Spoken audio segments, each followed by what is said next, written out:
Le regard d'Yves Tréhard sur la politique. Bonjour Yves. Bonjour Thomas, bonjour à tous. Alors non, contrairement à ce que redoutent certains, Emmanuel Macron ne va pas être seul au monde. Il aura évidemment une opposition dès la semaine prochaine. Évidemment, les cris d'orfraie qu'on entend actuellement sur l'hégémonie de la future majorité présidentielle, Thomas, sont ridicules.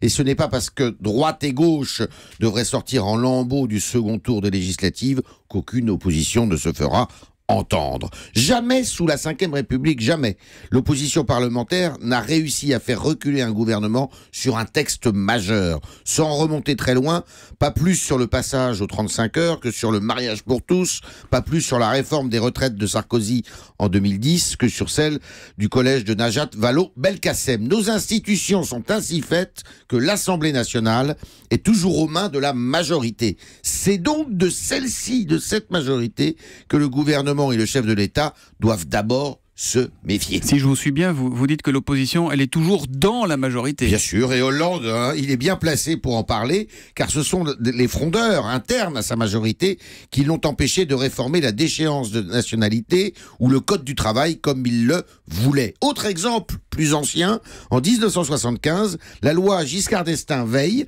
sur l'interruption volontaire de grossesse. Elle n'est passée que grâce à l'opposition de gauche, car une bonne partie de la majorité gaulo-centriste, a voté contre. 75, on était en -3 avant Emmanuel Macron, je crois. Voilà, exactement. -3, -4, je crois. Oui. -4, ouais. Macron a donc tout à redouter de sa majorité, qui est en plus politiquement inexpérimentée et vient d'horizons divers. C'est d'elle que viendront la résistance et la contestation les plus gênantes, comme on dit. Connais tes ennemis, mais méfie-toi de tes amis. Et puis, il y a la rue, Yves. C'est la première opposition. Elle est la plus redoutable. Elle est évidemment là, l'opposition. C'est dans la rue. C'est la rue qui a fait reculer Mitterrand sur l'école libre en 1984, pas la droite. C'est la rue qui a fait reculer Chirac et Juppé sur les retraites et la sécurité sociale en 1995, pas la gauche.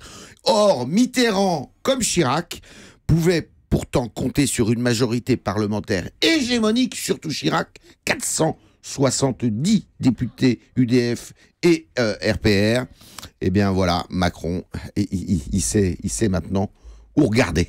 Il y a un sondage étonnant ce matin, c'est l'Institut Lab qui dit qu'une majorité de Français s'inquiète de voir une majorité trop large pour Emmanuel Macron. Ouais. Mais il y a un truc à faire, si on veut une majorité ou une autre, c'est d'aller voter. Exactement. Dimanche, voilà, pour qui on veut. Mais allez voter. Merci beaucoup Yves Tréhard. Merci.